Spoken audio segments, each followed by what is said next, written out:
to Faces of Coffee County. We're here with Mr. Matt Chancey at Coffee Corner. A lot of people don't know that actually the county is named after this place.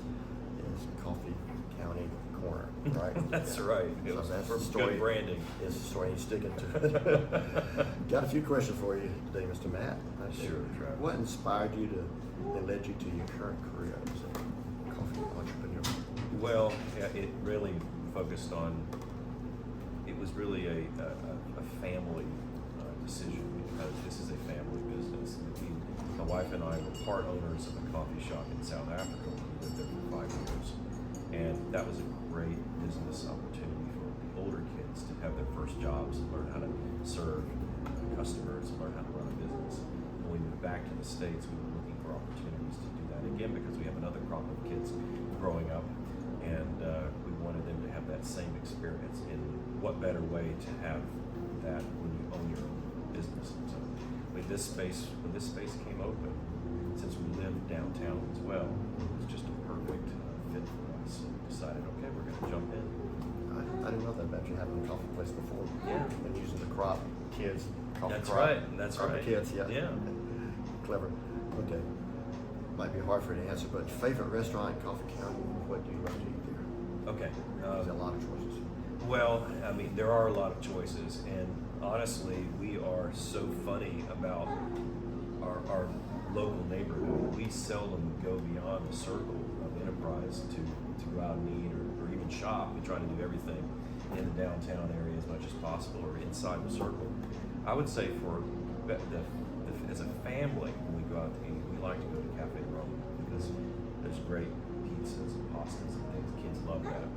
So we enjoy doing that. For when mom and dad go out by themselves, we typically alternate between the Rawls I would say the Rawls is a good dessert location for us. For drinks and starters, we'd like to go to the Social. For mains, we'll typically end up at Corks and Cattle. So we don't just go to one place to eat. We start for drinks and tapas at Social. We go to Corks for dinner, and we go to the Rawls for dessert. And their coffee's not bad too. Not as good as ours, but Nobody's as good as yours, right? But they do have a very good French press. And you can walk to everything. Which And is I great. could walk, and that's one reason why we love it. $4 a gallon. It's nice to be able to walk everywhere. And going up. And how long have you lived or worked in Coffee County? I know you mentioned South Africa, but you were Right. born No. here. I was born. I was born and raised here, but we moved back to the States in August of 2018. But we moved back to Coffee County in September of 2020. So it's not been that long. Less than 2 years. Yeah. So we jumped in feet first. Oh, yeah. New house, new business, new neighborhood. Okay, who's the most interesting person you met in Coffee County? Oh, man. The most interesting person. I get so many people coming into this coffee shop, fascinating people. I will tell you that one of the regulars who comes in here, who's always great to talk to and who has a lot of stories, who's had a very varied career, is Mr. Bruce Bird, who you'll find him on Facebook. He's a great chef, also born here, raised here, but also like us, moved away, and then he boomeranged back to Enterprise. And Bruce has fascinating stories, and he's a gourmet, so we like to talk about cooking and eating. So, but Bruce is in here almost every day. He's one of the most interesting characters that you'll meet. Okay. If you could travel anywhere in the world, where would you go? Oh, easy. South Africa. Go back to the village of Stanford, where my son and daughter-in-law still live. So I go visit them, and then visit all our friends that we had there. We enjoy a small town on that side of the world. What's something on your bucket list? Something on my bucket list.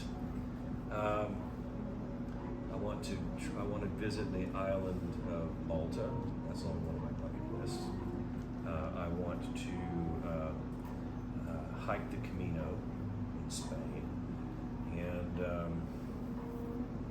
I want to set up a colony on Mars. No, I'm just kidding about that one. No, I'll stick to Malta and Spain. That's a maybe, bucket list. maybe step to the moon first, then Mars. Yes. Choosing anyone, past or present, living or dead, non-relative, who would you want to go eat lunch with, and where would y'all eat? Oh my goodness, what a great question. Okay, obviously it'd be someone who's dead because I find them most interesting. They can't talk back, you're right? Who would I love to have dinner with and why? Wow, what a great question. I would probably say it would be G.K. Chesterton, whose quote is on the wall here in our coffee shop. He was a great communicator. He was able to communicate very difficult topics and subjects in a way that the common man could not only understand but laugh when he heard it. So yeah, that would be. He's one of my favorite people to read. And So read the quote. the quote is, "The man who lives in a small community lives in a much larger world." And he goes on to say that the reason for that is when you move to a big city, you have the luxury of choice. And so you typically find people who are just like you and think just like you and talk just like you, and you develop this clique.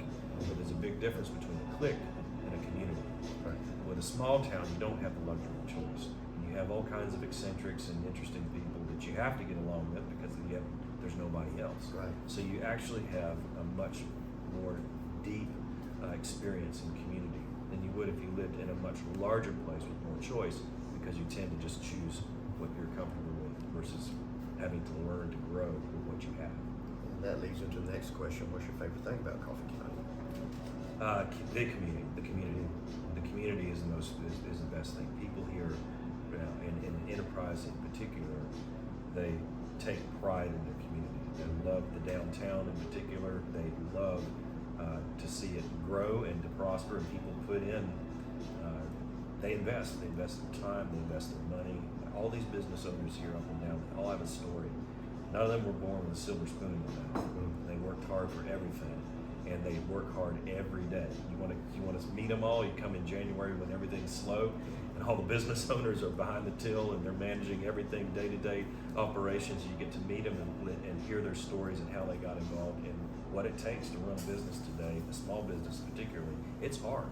Oh, yeah. But they do it not because they're going to get rich out of it. Nobody's going to get rich out of it. They do it because it builds the kind of community they want to build in. I mean, downtown's great. I was down here about 20 years in business and out in the shopping centers, but love downtown the most. Yeah. Where do you see yourself in 5 to 10 years? Making coffee here, doing what I'm doing every single day with older kids. Okay. And last one, what's something interesting about you that nobody knows? Interesting about me that I just nobody have to knows. wait for that. Living in a small town, there's not much that people don't know about you. That's Something you did and forgot to tell anybody. well, a lot of people see me behind the counter in the mornings and as a guy making coffee, but one of the things that I really enjoy doing is working with marginalized and persecuted communities, and that's something that I've done for 22 years now, but it's mostly behind the scenes. But when we lived in Africa, I did a lot of traveling to these areas, and so that's one of the passions that I have, is working with people who've been persecuted and neglected and ignored, but who are suffering. And that's something that I've had the pleasure to be involved in, raising awareness of these particular communities, and actually giving people the ability to help those communities through supporting various projects, whether it be clean water or relief and shelter, things like that. So that's one thing people don't realize, because you don't expect to find that in a guy who's working behind the counter in the coffee shop. Quick chance to give a plug for your business. Where are you and what are the hours? Well, we are at 103 West College, or right catty corner to the Bowie Monument. You can actually see the monument from this You window, can see the monument from our door, which is great. We are open early at 6:30 in the morning to 3:30 in the afternoon on weekdays, and then on Saturdays we're open from 9 to 3:30. We do have special events in the evenings. We do high teas, which are very popular. High English tea. So if you've ever been to England and you've had experienced that, You can find it here in Enterprise. If you've never experienced it in England, you can experience it here. So we welcome you to check us out at coffeecorner.cafe, and come and see us and sit down and enjoy the coffee and the conversation. Great. Thank you. Coffee County, Faces of Coffee County, Matt Chancey here at Coffee Corner. And that's a wrap.